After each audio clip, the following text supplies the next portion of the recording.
Thank you for tuning in to 7 Mobile Minutes, brought to you by 7 Media Group. Now, here are your hosts, Ron Cariker and Dave Morris. Welcome to another edition of 7 Mobile Minutes. I'm Dave Morris alongside Ron Cariker, who is the president and CEO of 7 Media Group. Ron, good to see you. Thanks. Nice to be back home after the holidays. We prefaced this a couple weeks ago as we were heading into the Thanksgiving holidays. Now it's full on into the Christmas holidays and New Year's. You were on the travel beat. We kind of prefaced how you attempted to, or how you were preparing for your travel with the various apps, including WhatsApp. So we'll dive into what apps you used, but I'll let you set this up with, before you got started, an app called Kayak.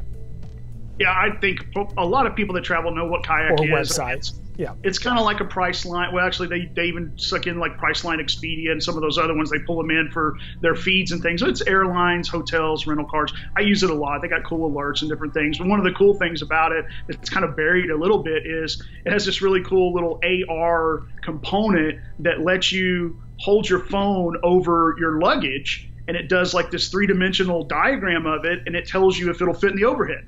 You know, so when you go to the airport now, you got that little metal rack that they go, okay, nobody's freaking luggage fits in that thing. So you're like, that's waiting right. And so this little AR, I'm like, that's the smart thing for a technology that most normal people don't understand. They're not like, they think AR is like it's 3D and you're going to be immersed in. I mean, it's a perfect use of a technology that's built into your phone, but it's practical. And right about that. That's a good utility. So if you're like me back on aisle 15, you see this person coming in with large luggage, and they're attempting to cram it in there, and you're like, there is zero chance that is going in there. Yeah, that's also on the other side of that. If you have some luggage, you're like, man, I probably shouldn't have put that bulky sweater in there. I hope this fits. That could solve that problem before you even get on the plane. And it's surprisingly accurate the way it's positioned. I mean, it doesn't like give you weight or anything, but it gives you dimensions. And that, again, that's what you're looking for when you buy luggage or you use a piece of luggage to travel. You say, okay, am I going to carry on or am I going to check?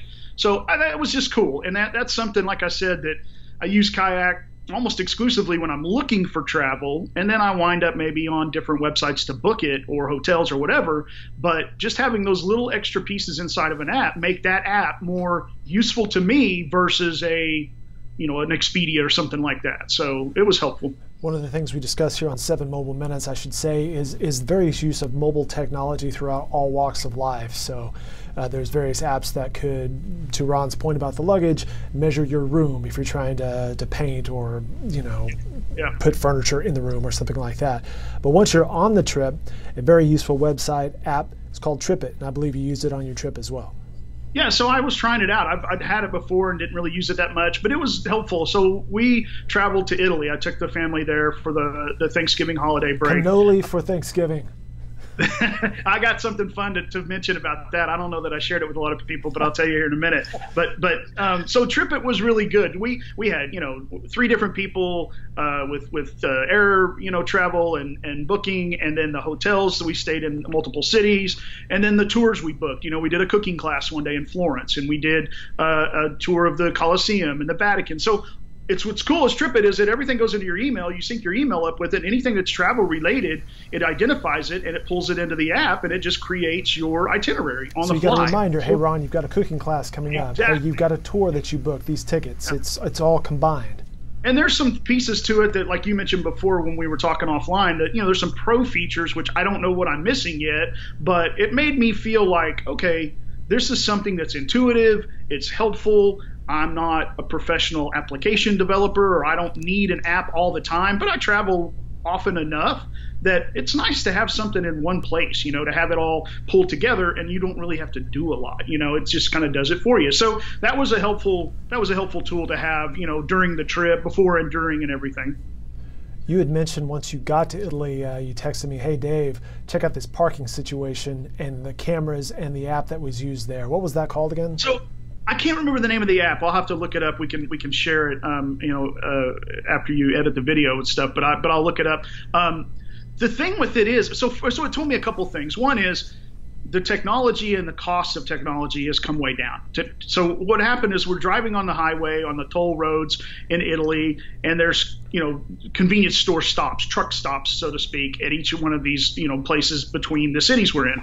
Which I don't know if people don't know this or not. If you ever travel internationally with Germany, with Ron, let's say in Germany, There may be lunch at a truck stop in your future. Oh, here's the great thing about Italy was these truck stops. You stop in, get a shot of espresso in a nice porcelain cup and like a legit espresso bar. It's bigger than half the cash register area, and the candy and the sodas. You go in, get a cappuccino, you get an espresso, and it's top line, So and that's good stuff. You're right. It was really good, yeah. So what was interesting though was that they have these specific kind of parking areas. They have the truck parking, then they have vehicle parking, and they would have parking spaces that in front of you would be signage. And I sent you that picture. You can share it. That there's a specific app to use, and then there's a parking spot that you're at with a camera. So you use that app to watch your car while you're inside getting your espresso. And I thought, first of all, that's, again, simple use of technology that people understand and are familiar with. I can download an app. I know where I'm parked at. It's useful. I'm in a country I'm not familiar with, or even if I live in Italy, it's just something that I feel more secure about to park my car at night, go inside. Because a lot of those places. To be clear, were you in a sketchy area? I would assume it's not that sketchy if they have that level of technology. No, but you think of in terms of truck stops in America. You know what I mean? You're traveling to down I-35, and you stop at a Love's, or you stop at a Flying J, or you stop at. It's not sketchy so much. It's just a lot of people coming and going. Somebody can just walk by. Yeah, so it's peace of mind, right? If you forgot to lock your door or something, other people may want to check on it for you, and see if it's locked. But it wasn't. We weren't fearful of people milling around or anything like that. It was more about security of your car. I mean, you're in a heavily traveled area, and it just was a peace of mind that. But like I said, I think that, again, the simplicity of it was genius. Like, there's so many parking places here. You just think about downtown Oklahoma City, or when you travel anywhere and you rent a car, you don't want anything to happen to it. That's right. How easy is it to just have a little camera feed like that you can watch for 5 minutes or 10 minutes while you're getting coffee or you're getting a snack or whatever? And that just, to me, gives you that different connection with the business. They're telling me, we care about your safety, we care about your personal property, we want you to come in and feel safe and shop or enjoy food, or so those are the little things that companies just need to understand. It's not the latest, greatest, coolest technology. It's the simple stuff that it speaks to a consumer, or a traveler in my case. So it was great. It was really good. It was useful. And pairs well with an espresso. Oh, absolutely. Yeah, I was wired up after a few espresso shots. It was good stuff. So you had your couple of espresso shots. You're ready to go. You hit the road. And I'm assuming you're firing up another app once you're in the car, Waze. Yeah, so I use Waze constantly. I mean, it's crazy how much I use it. I love it. And Waze is, if people don't know about Waze or use Waze, it was developed in Israel, and it was a company they built their technology on top of Google. So it was all Google Maps that they built using APIs. But eventually Google bought that company. They bought Waze. Waze still exists and has its little features and its extra little bells and whistles. But a lot of the cool features of Waze have been integrated into Google. So there's some cool features that Google now has if you use Google Maps. But anyway, I've used Waze for several years. And in Europe, and then you've traveled with me in driving, I don't know what the speed limit is because I don't know what kilometers is. And every car we've rented, it's kilometers only. It's not like in America where you get both. You get kilometers. And so I don't know what 110 kilometers is. It's fast, but I don't have any idea in a relation of what that means in America. So anyway, I use the Waze app. I put it on my dashboard with a little clip, that goes in the vent. And I see miles per hour. So I can kind of get a better idea about, okay, I'm going 85, which is such and such kilometers. So anyway, and the streets and the signs on the highway, like you and I have seen, I have no idea what they mean. Do they mean that's a suggested speed, or that's the maximum speed, or that's the minimum speed? Because I've had my doors blown off multiple times when I thought I was flying. So Waze is so useful. And like we've talked about, if you traveled 20 years ago in Europe, I mean, people are scared to death to rent a car because what are you doing? You're pulling out the Rand McNally, the Rando Michelangelo in Italy, or whatever the hell they call it, a paper map. There's no way I could follow a paper map. I don't know how you would navigate a U.S. city with a paper map these days, let alone going to Europe. I mean, shout out to Timmy Albert out there of the world that still uses the Rand McNally, which I have no idea where he can buy one. It's probably from, circa 1997, but they make them. but I couldn't use it driving, right? And I definitely don't have a co-pilot usually that's going to help me with a paper map. So anyway, Waze is so incredibly useful, and it's all digital and it's all up to date in real time. The other cool aspect about Waze that helped me out was before I went, I read about these zones within each of the cities within Italy. And it's not this way in other countries in Europe that I've found so far. So they have these LTZs. They're like limited transit zone or something.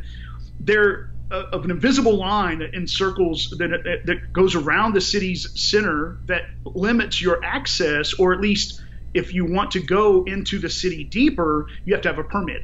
So taxis have it, things like that, or if you work there, you'd have a permit. Rental cars don't have permits for stuff like that. So what happens is you cross that invisible line, they have cameras, they have detections, they'll give you a ticket.